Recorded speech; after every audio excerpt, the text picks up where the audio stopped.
సింహము.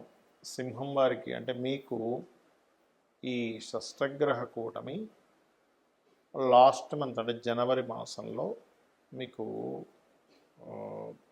6వ స్థానంలో వచ్చింది.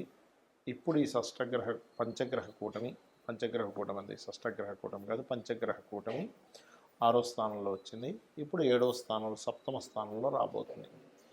ఫిబ్రవరి 17వ తేదీ నుంచి ఫిబ్రవరి ఎండింగ్ వరకు ఉంటుంది ఈ యొక్క పంచగ్రహ కూటమి. అయితే దీని మూలంగా సప్తమ స్థానంలో ఏర్పడుతున్న పంచగ్రహ కూటమి మూలంగా మీకు కలిగేటువంటి ఫలితాలు ఏమిటి, ఏ విషయాల పట్ల మీరు జాగ్రత్తగా ఉండాలి, ఏ దేవతారాధన చేసుకోవాలి అనేటువంటి విషయాలు చెప్తుంది నేనైనప్పటికీ చెప్పిస్తుంది సాక్షాత్ లలిత అమ్మవారిగా భావిస్తూ. ప్రధానంగా ఈ ఫిబ్రవరి మాసంలో ఏర్పడేటువంటి ఈ కూటమి సప్తమంలో ఉన్నందుకు మీకు కలిగే మంచి ఫలితాలు ఏమిటి అంటే పార్ట్నర్స్ లభించడం. అంటే మీరు వివాహం చేసుకుందాం అనుకునేటువంటి ప్రయత్నాలు ఫలించడం, అది కూడా విదేశీ ప్రయత్నాలు ఫలించడం. మీరు ఏదైనా ఒక వ్యాపారం పెడుతున్నప్పుడు ఆ వ్యాపార సంబంధంగా వచ్చేటువంటి విషయాల్లో కూడా కొంతవరకు పార్ట్నర్షిప్స్ అవి కలిసి రావడం అనేది చూపిస్తుంది. అలాగే మరొక విషయం ఏంటంటే ఈ వ్యాపారంలో లాభాలు కూడా ఎక్కువగా ఇస్తూ ఉంటుంది. సామాజికంగా కొన్ని చూడండి, ఒక్కోసారి మనం సోషల్గా బాగా ముందుకు వెళ్తూ ఉంటాం, అటువంటి వాటికి కూడా బాగుంటుంది. అయితే ఈ వివాహము, పార్ట్నర్షిప్స్ వీటన్నిటికీ చాలా చాలా అనుకూలంగా ఉంది చెప్పాలంటే. కాకపోతే మీరు ఇన్వెస్ట్మెంట్స్ చేసేటువంటి విషయంలో, వివాహ జీవితం విషయంలో అంటే ఆఫ్టర్ మ్యారేజ్ అయిపోయిన తర్వాత కొంతమందికి ఏర్పడుతూ ఉంటుంది. కాబట్టి సింహలగ్నం లేదా సింహరాశి వారు ఈ యొక్క విషయాల పట్ల కాస్త జాగ్రత్త వహిస్తూ ఉండాలి. అలాగే కొంచెం మీకు ఇక్కడ ఏంటంటే సంతానం విషయంలోని కొంచెం చూసుకోవాలి. కాకపోతే ఇష్టపడిన వారిని వివాహం చేసుకోవాలనేటువంటి ప్రయత్నం కూడా ఫలిస్తుంది చెప్పాలంటే. జీవిత భాగస్వామికి కూడా ఏదైనా జాబ్స్ కోసం చేసే ప్రయత్నాలు కూడా ఫలిస్తాయని చెప్పొచ్చు. అయితే మీరు ఎక్కువగా దత్తాత్రేయుణ్ణి ఆరాధించడము, దక్షిణామూర్తి యొక్క స్తోత్ర పఠనం చేయడము, రాశిలో కేతువు యొక్క సంచారం జరుగుతుంది కాబట్టి ఉదయం నిద్ర లేచిన వెంటనే ధ్యానం చేసుకుంటూ, ఏలిన అష్టమ శని కూడా కొద్దిగా మీకు ప్రభావం ఉంటుంది కాబట్టి గోవులకి చక్కగా మీరు బెల్లము తినిపించడము, నూనెని శివాలయంలో ఆయిల్ని దానంగా ఇవ్వడం చేస్తూ ఉండండి, అన్ని విధాలు బాగుంటుంది. ఇప్పుడు పంచగ్రహ కూటములు కొంతమందికి వాళ్ళ జన్మజాతకంలో ఉంటుంది. మరి జన్మజాతకంలో పంచగ్రహ కూటమి ఉన్నప్పుడు ఎలా ఫలితాలు ఇస్తాయని తెలుసుకోగలగాలి. చెప్తాను చూడండి. ఇప్పుడు కొంతమందికి చూడండి లగ్నంలో ఉంటుంది 5 గ్రహాల కూటమి, 5 ఉంటుంది, 6 ఉంటుంది, 4 గ్రహాలు ఉంటాయి. అంటే అధిక గ్రహాలు ఒక భావంలో ఉన్నప్పుడు పర్సనల్ చార్ట్లో ఎలాంటి రిజల్ట్స్ వస్తాయి అని చెప్పి చూసుకుంటే కనుక మీకు చూడండి, లగ్నంలో ఉన్నాయనుకోండి అధిక గ్రహాలు, మీరు వాళ్ళని ఖచ్చితంగా మనం లాట్ ఆఫ్ టాలెంట్స్ ఉంటాయని చెప్పచ్చు వాళ్ళకి. అంటే ఒక తత్వం కాదు, మల్టిపుల్ తత్వంగా ఉంటుంది. అంటే రవి ఉన్నాడు డిగ్నిఫైడ్గా ఉండడం, చంద్రుడు ఉన్నాడు కొంచెం ఎమోషన్గా ఉండడం, ఎట్ ది సేమ్ టైం అంటే డిగ్నిఫైడ్ ప్లస్ ఎమోషన్. బుధుడు ఉన్నాడు బాగా తెలివైన తత్వంగా ఉండడం, మరియు అదేవిధంగా కుజుడు ఉన్నాడు. వీటితో పాటు మళ్ళీ లీడర్షిప్ క్వాలిటీస్, కొంచెం కోప స్వభావంగా ఉండడం. శుక్రుడు ఉన్నాడు, ఇవన్నీ ఉంటూ మళ్ళీ మీకు ఈ యొక్క కళా సంబంధించిన ఆలోచనలు, కళా సంబంధించిన మంచి కళాకారులే ఉంటూ ఉంటారు. అంటే ఇక్కడ ఏంటంటే మనకి ఏ గ్రహాలు ఏ భావంలో ఎక్కువగా ఉంటూ ఉంటాయో ఆ భావాన్ని ఆ యొక్క గ్రహాలు యాక్టివ్ చేస్తూ ఉంటాయి. ఇది లగ్నంలో ఉంటుంది. అదే మీకు ధనస్థానంలో ఉందనుకోండి పంచగ్రహ కూటమి, అప్పుడు ఎలా ఏర్పడుతుంటుందంటే మీకు రకరకాల మార్గాల ద్వారా ధనయోగం, అంటే మల్టిపుల్ ధనయోగాస్ అంటారు. ఇవి చాలామందికి 2వ స్థానంలో 5 గ్రహాలు ఉంటాయి, 4 గ్రహాలు ఉంటాయి, కానీ ఒక్కొక్కసారి కొంతమందికి రావు. ఎందుకు అంటే ఆ గ్రహాలన్నీ కొన్నిసార్లు కంబస్ట్ ఉంటాయి, లేదా పాపకర్తరి అంటూ ఉంటారు. కొన్నిసార్లు పాపకర్తరిలో ఉంటే కూడా ఇబ్బంది ఉంటుంది. అలా కాకుండా 3వ స్థానంలో ఉన్నాయనుకోండి గ్రహాలు, వీళ్ళకి విపరీతమైనటువంటి ధైర్యం ఉంటూ ఉంటుంది, తొందరగా స్టెప్ వేస్తారు. ఒక ప్లేస్లో ఉంటే వీళ్ళకి కలిసి రాదు, ప్రదేశం అనేటువంటిది మారుతూ ఉండాలి, సిబ్లింగ్స్ కూడా ఎక్కువ మంది ఉండేటువంటి ఛాన్సెస్ ఉంటుంది.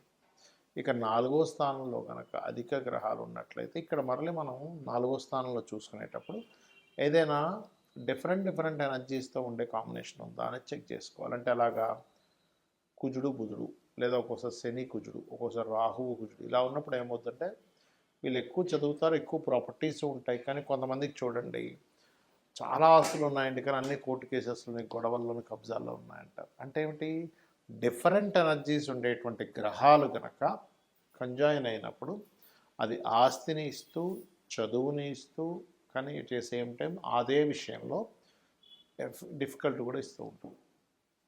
అంటే చదువుకునే టైంలో కొంతవరకు స్ట్రెస్ అవ్వడము, చదువుకునే టైంలోనే కొన్ని ఇబ్బందులు పడడం కూడా జరుగుతూ ఉంటుంది అలా ఉన్నప్పుడు. అదేవిధంగా ప్రాపర్టీ రిలేటెడ్ సంబంధించిన విషయాలు ఇబ్బంది రావడం. అలా కాకుండా సౌమ్య గ్రహాలు ఉన్నాయి చక్కగా, అప్పుడు ఇబ్బంది ఉండదు. అంటే బుధుడు, శుక్రుడు, గురువు, రవి ఇట్లా కలిసి ఉంది, నో నీడ్ టు వరీ. చంద్రుడు అలా ఉన్నాడు, అప్పుడు మంచి కంఫర్ట్స్ కూడా బాగుంటాయి. అంటే ఆస్తుల నుండి కూడా కంఫర్ట్స్ లేని జీవితం అనేటువంటిది 4వ స్థానంలో అధిక గ్రహాలు ఉన్నప్పుడు అటువంటి ఫలితాలు వస్తుంది. అంటే పాపగ్రహ సంబంధంగా ఉన్నప్పుడు, శుభగ్రహ సంబంధంగా ఉన్నప్పుడు బాగుంటుంది. ఇక పంచమంలో ఉందనుకోండి, ఇక్కడ క్రియేటివిటీ, ఆలోచనలు ఎక్కువగా ఉంటాయి, సంతానం కూడా అధికంగా ఉంటుందని చెప్పొచ్చు. అప్పులు కూడా తొందరగా తీర్చగలిగేటువంటి స్తోమత, సామర్థ్యం ఉంటుంది మీకు. ఇప్పుడు 5 గ్రహాలనే కదా, ఒకసారి 4, 3 ఉంటాయి, అప్పుడు కూడా మనం దీన్ని తీసుకోవచ్చు. అయితే ఫ్రెండ్స్ కూడా ఎక్కువగానే ఉంటారు, కళా సంబంధించిన థాట్స్ కూడా ఎక్కువగానే ఉంటాయి. అదేవిధంగా కొంచెం లవ్ రిలేటెడ్ సంబంధించినవి కూడా ఎక్కువగానే ఉంటాయి వీటిని చెప్పుకోవచ్చు. అదే 6లో ఉన్నాయనుకోండి అధిక గ్రహాలు, వీళ్ళు స్పోర్ట్స్లో బాగా రాణిస్తారు చెప్పాలంటే. స్పోర్ట్స్లో బాగా రాణించడము, మరియు అదేవిధంగా 6వ స్థానం ఏంటంటే డైలీ లైఫ్లో రకరకాల ఇవి వీళ్ళు చూస్తారు. అంటే చాలా చూశానండి నేను లైఫ్లో అంటూ ఉంటాం, చూసారా నా లైఫ్లో చాలా విషయాలు చూశాను, నా అనుభవంతో లేదు నీ వయసు అంటూ ఉంటాం. కాబట్టి ఏంటంటే అలా అధికమైనటువంటివి ఇస్తుంటుంది. కాకపోతే 6లో అధిక గ్రహాలు ఉన్నప్పుడు అందులో ప్రధానంగా శుక్రుడు కనుక మిళితమై ఉంటే వివాహ జీవితం విషయంలో, లేకపోతే వివాహం చేసుకునే విషయంలో, వివాహం అయిన తర్వాత కొంచెం దూరంగా ఉండడం సమ్ టైమ్స్ అనేది జరుగుతూ ఉంటుంది. సప్తమంలో అధిక గ్రహాలు అంటే ఎక్కువ మందిని పెళ్లి చేసుకుంటాడని కాదు, మల్టిపుల్ రిలేషన్స్ ఉండడానికి కొంచెం అది ఒక్కొక్కసారి సామాజికంగా ఉంటుంది. ఎలా అంటే సమాజంలో చాలామంది తెలిసి ఉంటుంటారు. అది వెంటనే సప్తమంలో అధిక గ్రహాలు ఉండగానే వెంటనే మనం ఎక్కువ వివాహాలు అయిపోతాయని చెప్పకూడదు. ఇది డిపెండ్ ఆన్ 12వ స్థానాన్ని కూడా పరిశీలన చేసి చెప్పాలి. శుక్రుడిని పరిశీలన చేయాలి, మహాదశ అంతర్దశలను పరిశీలన చేయాలి. సప్తమ స్థానంలో అవి చాలా సంబంధాలు చూడాలని వస్తుంది ఒక్కోసారి సప్తమ స్థానంలో ఉన్నప్పుడు, లేదా చాలా ప్రపోజల్స్ వివాహం చేసుకోవడానికి వచ్చాయని కూడా చెప్పొచ్చు. అంతేగాని వెంటనే ఎక్కువ మంది భార్యలు, ఎక్కువ మంది భర్తలు ఉంటారని చెప్పడానికి లేదు. అష్టమంలో అధిక గ్రహాలు ఉన్నప్పుడు మాత్రం తాతగారి ప్రాపర్టీస్ రావడానికి ఛాన్స్ ఉంటుంది. కానీ ఎట్ ఏ సేమ్ టైం అష్టమంలో ఉండే గ్రహాలు కనుక డిఫరెంట్ ఎనర్జీస్ కలిసి ఉంటే తాతగారి ఆస్తి కూడా ఇబ్బందుల్లో ఉంటుంది. కాకపోతే వీళ్ళు పిహెచ్డీస్, రీసెర్చెస్ చేయడానికి చాలా బాగుంటుంది.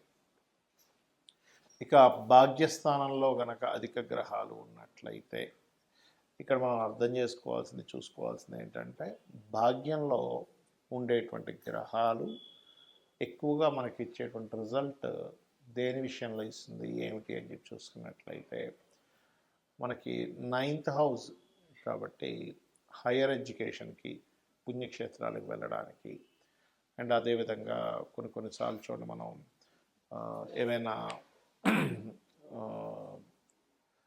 తండ్రి నుంచి కొన్ని సపోర్ట్స్, గురువు నుంచి సపోర్ట్స్ కూడా ఇస్తుంది. దశమంలో ఉండే అధిక గ్రహాలు వర్కాలిక్గా ఉంటాడు మనిషి. ఇంకోటి ఏంటంటే ఒక పని కాకుండా మల్టిపుల్ వర్క్స్ చేయడము, అది కూడా డియోల్ సైన్స్ అయితే ఇంకెక్కువ మల్టిపుల్ వర్క్స్ అనేవి చేస్తూ ఉంటారు. అంటే రెండు జాబులు చేయడం లాంటివి జరుగుతుంటాయి. లాభంలో ఉండేటువంటి గ్రహాలు శుక్రుడు తప్ప మిగతా గ్రహాలన్నీ కూడా లాభ ఫలితాలు ఇస్తాయి.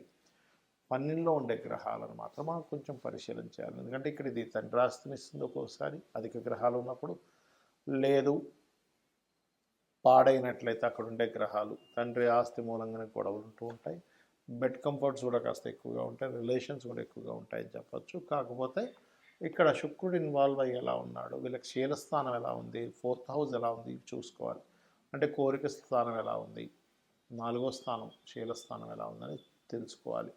ఇవి తెలుసుకోకుండా కేవలం మీరు మల్టిపుల్ రిలేషన్స్ చెప్పడానికి లేదు, గుర్తుపెట్టుకోండి. వీళ్ళ శుక్రుడి యొక్క బలం ఎలా ఉంది ఇవన్నీ చూసుకొని మనం నిర్ధారణ చేయాలి. ఇక జాతచక్రంలో ఏది ఎలా ఉన్నా రెగ్యులర్గా లలితా సహస్రనామాలు చేసుకోండి, అన్ని విధాలు మీకు బాగుంటుంది. శ్రీమాత్రే నమః.